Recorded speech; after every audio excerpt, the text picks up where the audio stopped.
আচ্ছা, চিকেন মটনের কাবাব তো অনেক খেয়েছেন, কিন্তু মাত্র 48 টাকা খরচা করে 11খানা ডিমের কাবাব খেয়ে দেখুন। দুপুরের ভাত পাতেই হোক আর সন্ধ্যাবেলার চা পাতেই হোক, হেভি লাগবে। তাহলে শুরু করি। 2 বা 3টে ডিমকে সেদ্ধ করে তারপরে ম্যাশ করে ফেলুন। ঠিক একইভাবে একটা বড় সাইজের আলুকেও সেদ্ধ করে ম্যাশ করে ফেলুন। তাহলে ম্যাশামেশি শেষ। এবার কিছু মশলা দিন। হলুদ গুঁড়ো, গোলমরিচের গুঁড়ো, চিলি ফ্লেক্স, গরম মশলা, নুন, ধনে পাতা কুচি, পুদিনা পাতা কুচি, সামান্য একটু সোয়া পাতা, পেঁয়াজ কুচি, কাঁচা লঙ্কা কুচি আর 1 চামচ কর্নফ্লাওয়ার দিয়ে ভালো করে এটাকে মেখে নিন। এবার একটা ডিম ফাটিয়ে নিয়ে সামান্য একটু গোলমরিচের গুঁড়ো দিয়ে ভালো করে ফেটিয়ে নিন।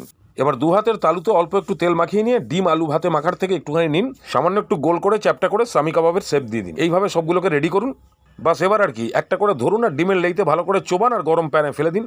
বাস এইভাবে সবকটাকে ফেলুন। ঠিক 1-1.5 মিনিট পর তলাকার পিঠটা সেট হয়ে আসলে এক এক করে উল্টে দিন। এইভাবে উল্টে পাল্টে দুপিঠে ভালো করে কাবাবের কালার চলে আসলে এক এক করে তুলুন আর টেস্ট করে দেখুন। তবে এই রেসিপিতে কর্নফ্লাওয়ারের জায়গায় বেসনও ইউজ করতে পারেন।